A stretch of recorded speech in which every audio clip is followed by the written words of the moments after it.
স্বাগত আন্তর্জাতিক সংবাদে আপনাদের সাথে আছি আমি ইয়াসমিন সুমনা। বাংলাদেশ সহ মোট 9টি দেশের ওপর পর্যটন ও কর্ম ভিসার ওপর অস্থায়ী নিষেধাজ্ঞা ঘোষণা করেছে সংযুক্ত আরব আমিরাত। 2026 সালের জানুয়ারি থেকে কার্যকর হবে এই নির্দেশনা। এছাড়া ব্যবসায়িক উদ্দেশ্যে প্রবেশ করতে ইচ্ছুক এই 9 দেশের নাগরিকরাও নিষেধাজ্ঞার আওতায় থাকবেন। দেশটির অভিবাসন বিজ্ঞপ্তি অনুযায়ী নিষেধাজ্ঞার আওতায় থাকা দেশগুলো হলো Afghanistan, Libya, Yemen, Somalia, Lebanon, Bangladesh, Cameroon, Sudan ও উগান্ডা। নিরাপত্তা উদ্বেগ, ভূ রাজনৈতিক সম্পর্ক এবং কোভিডের মতো মহামারীকে নিষেধাজ্ঞার অন্যতম কারণ হিসেবে উল্লেখ করেছে দেশটি, যদিও এ বিষয়ে বিস্তারিত কারণ প্রকাশ করেনি আমিরাত সরকার। অবরুদ্ধ গাজায় একদিনে হামলা চালিয়ে আরও কমপক্ষে 43 ফিলিস্তিনিকে হত্যা করেছে ইসরায়েলের সেনারা। এর মধ্যে গাজা শহরে প্রাণ গেছে 26 জনের। গেল 2 বছরের আগ্রাসনে গাজা শহরে সবচেয়ে ভয়াবহ হামলা শুরু করেছে ইসরায়েল। জায়নবাদীদের সেনাবাহিনীর মুখপাত্র গাজা নগরীতে নজিরবিহীন শক্তি প্রয়োগের হুঁশিয়ারি দিয়েছেন। এই অবস্থায় প্রাণে বাঁচতে শহর ছেড়ে পালাচ্ছেন হাজারো বাসিন্দা, যদিও গাজার কোনো স্থানই এখন আর নিরাপদ নয়। গেল আগস্ট থেকে প্রায় 4.5 লাখ মানুষ গাজা সিটি ছেড়েছেন বলে জানিয়েছে ফিলিস্তিনি সিভিল ডিফেন্স। তবে কর্তৃপক্ষের দাবি, উত্তর গাজায় এখনও প্রায় 7,40,000 মানুষ আটকা আছেন। এদিকে মধ্যাঞ্চলে অপুষ্টিজনিত কারণে এক শিশুর মৃত্যু হয়েছে। এ নিয়ে গাজায় দুর্ভিক্ষে মৃতের সংখ্যা বেড়ে 441 জনে দাঁড়িয়েছে।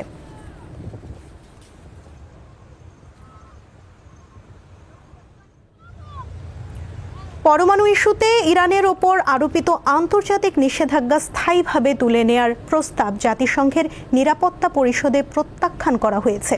এ বিষয়ে স্থানীয় সময় শুক্রবার ভোটাভুটি হয়। বৈঠকে স্থায়ী ও অস্থায়ী মিলে নিরাপত্তা পরিষদের 15 সদস্যের মধ্যে এই নিষেধাজ্ঞা প্রত্যাহারের পক্ষে ভোট দেয় মাত্র 4টি দেশ। দেশগুলো হচ্ছে রাশিয়া, চীন, পাকিস্তান ও আলজেরিয়া। অপরদিকে বিপক্ষে ভোট পড়ে 9টি। তারা হলো যুক্তরাষ্ট্র, যুক্তরাজ্য, France, Sierra Leone, Slovenia, Denmark, Greece, Panama ও সোমালিয়া। গায়ানা ও দক্ষিণ কোরিয়া ভোট দেয়া থেকে বিরত ছিল। এর ফলে ইরানের ওপর বিদ্যমান নিষেধাজ্ঞা 28 সেপ্টেম্বর পর্যন্ত বহাল থাকবে। এই সিদ্ধান্তকে রাজনৈতিক পক্ষপাত দুষ্ট হিসেবে আখ্যা দিয়েছে তেহরান।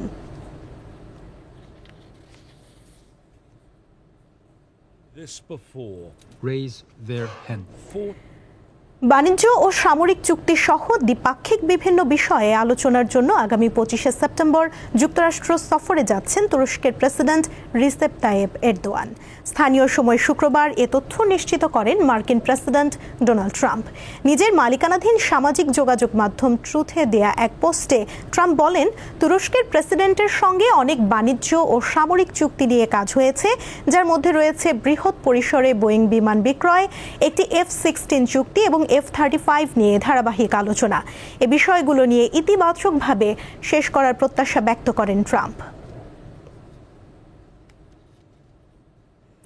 আফ্রিকার দেশ সুদানের একটি মসজিদে ড্রোন হামলায় অন্তত 78 জন নিহত হয়েছেন। আহত হন কমপক্ষে 20 জন। দেশটির স্বাস্থ্য কর্মকর্তারা জানান, স্থানীয় সময় শুক্রবার দারফুর অঞ্চলে ফাশের শহরের একটি মসজিদে ফজরের নামাজের সময় এই হামলা হয়। মসজিদের ধ্বংসাবশেষ থেকে উদ্ধার কাজ অব্যাহত রয়েছে বলে জানিয়েছে কর্তৃপক্ষ। এই হামলার পেছনে paramilitary rapid support force RSF জড়িত বলে মনে করা হচ্ছে। তবে সংগঠনটি এখনও এর দায় স্বীকার করেনি। সুদানের দারফুর অঞ্চলে গেল 2 বছরের বেশি সময় ধরে সেনাবাহিনীর সঙ্গে RSF এর লড়াই চলছে। এই অঞ্চলে সেনাবাহিনীর সবশেষ শক্ত ঘাঁটিটি হামলার শিকার এল ফাশের শহরে অবস্থিত। বর্তমানে শহরটি পূর্ণ নিয়ন্ত্রণ নেয়ার চেষ্টা করছে RSF এর যোদ্ধারা। চলমান সংঘাতের কারণে সেখানে 3 লাখের বেশি বাসিন্দা আটকা পড়েছেন। মেক্সিকোতে LPG গ্যাস বহনকারী একটি ট্যাঙ্কার ট্রাক বিস্ফোরণে কমপক্ষে 25 জন নিহত হয়েছেন। আহত হন 60 জন। শুক্রবার দেশটির স্বাস্থ্য মন্ত্রণালয় জানায়, রাজধানী মেক্সিকো সিটিতে ভয়াবহ এই দুর্ঘটনা ঘটে। বিবৃতিতে বলা হয়, ইজতাপালা এলাকার একটি জনবহুল সড়কে ট্যাঙ্কারটি নিয়ন্ত্রণ হারিয়ে সীমানা দেয়ালের সঙ্গে ধাক্কা লাগে। এতে সঙ্গে সঙ্গেই প্রবল বিস্ফোরণ ঘটে এবং ট্রাকটিতে আগুন ধরে যায়। ট্রাকটিতে তখন প্রায় 50,000 লিটার এলপিজি ছিল। এ সময় আশপাশের আরও অন্তত 30টি গাড়িতে আগুন ছড়িয়ে পড়ে। সরকারি তথ্যমতে নিহতদের মধ্যে 10 জন ঘটনাস্থলেই প্রাণ হারান, বাকিরা হাসপাতালে ভর্তি হওয়ার পর মারা যান। পুলিশের প্রাথমিক তদন্তে ধারণা করা হচ্ছে চালকের অদক্ষতা ও অতিরিক্ত গতি এই দুর্ঘটনার মূল কারণ। যুক্তরাষ্ট্রে দক্ষ বিদেশি কর্মীদের ভিসা H-1B'র বাৎসরিক ফি $1,500 থেকে বাড়িয়ে $1,00,000 উন্নীত করেছেন দেশটির প্রেসিডেন্ট ডোনাল্ড ট্রাম্প। স্থানীয় সময় শুক্রবার এই সংক্রান্ত একটি নির্বাহী আদেশে ট্রাম্প সই করেন বলে নিশ্চিত করেছেন বাণিজ্য মন্ত্রী হাওয়ার্ড লুটনিক। যুক্তরাষ্ট্রে অভিবাসীদের প্রবেশ নিয়ন্ত্রণ করতেই এই পদক্ষেপ ট্রাম্প প্রশাসনের। নতুন সিদ্ধান্ত অনুযায়ী এখন থেকে H-1B ভিসার আওতায় যুক্তরাষ্ট্রে যেতে আবেদনকারীদের $1,00,000 খরচ করতে হবে। এ কর্মসূচির অপব্যবহার কিংবা নির্ধারিত অর্থ না দেয়া হলে যুক্তরাষ্ট্রে প্রবেশ নিষিদ্ধ করা হবে উল্লেখ করা হয় আদেশে। অন্য আরেকটি আদেশে কিছু নির্দিষ্ট খাতের অভিবাসীদের জন্য সর্বনিম্ন £1 মিলিয়ন ফি প্রদানের বিনিময়ে দ্রুত ভিসা দেওয়ার একটি নতুন গোল্ড কার্ড পদ্ধতি চালু করেন ডোনাল্ড ট্রাম্প। নেপালে অভ্যুত্থানের 10 দিন পর ক্ষমতাচ্যুত প্রধানমন্ত্রী কেপি শর্মা ওলির অবস্থান জানা গেছে। সেনাবাহিনীর ব্যারাক থেকে বেরিয়ে তিনি একটি ব্যক্তিগত বাড়িতে অবস্থান করছেন জানিয়েছে দেশটির গণমাধ্যম। কাঠমান্ডু পোস্টের প্রতিবেদনে বলা হয়, বর্তমানে কাঠমান্ডুর 15 কিলোমিটার পূর্বে ভক্তপুর জেলার বুন্ডু এলাকার ব্যক্তিগত বাড়িতে আছেন কেপি শর্মা। গণমাধ্যমগুলো জানায়, গত 9 সেপ্টেম্বর গণ আন্দোলনের মুখে পদত্যাগের পর সেনাবাহিনীর কাছে নিরাপত্তা চান তিনি। পরে তাকে কাঠমান্ডুর শিবাপুরী আর্মি ক্যাম্পে নিয়ে যাওয়া হয়। সেখানে সেনা হেফাজতে 9 দিন থাকার পর বৃহস্পতিবার কেপি শর্মা ব্যক্তিগত অবস্থানে চলে যান। মিশরের কায়রোতে অবস্থিত একটি জাদুঘর থেকে ফেরাউনের একটি স্বর্ণের ব্রেসলেটের হদিস মিলছে না। দুর্লভ পাথরে অলংকৃত এই ব্রেসলেটটিকে সবশেষ জাদুঘরের একটি ল্যাবে দেখা যায়। এই ধরনের ঘটনার পেছনে অবৈধ প্রত্নসম্পদ ব্যবসাকে দায়ী করছেন বিশেষজ্ঞরা। ফেরাউনের নাম শুনেনি এমন মানুষ খুঁজে পাওয়া দুষ্কর। ফেরাউন কোনো একক ব্যক্তির নাম নয়, যুগ যুগ ধরে প্রাচীন মিশরকে রাজত্ব করা শাসকদের নাম। ফারাও হিসেবেও তারা পরিচিত। এবার সেই ফেরাউনেরই একটি স্বর্ণের ব্রেসলেট উধাও হয়েছে, সেটিও মিশরের কায়রোতে অবস্থিত জাদুঘর থেকে। প্রায় 3000 বছরের পুরানো এই গহনাটি ফেরাউন আমেনমোপের ছিল।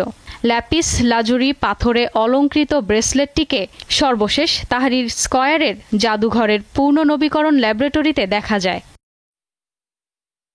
মিশরের পর্যটন ও পুরাকীর্তি মন্ত্রণালয় এক বিবৃতিতে জানিয়েছে, ঘটনাটি আইনশৃঙ্খলা বাহিনীর কাছে পাঠানো হয়েছে।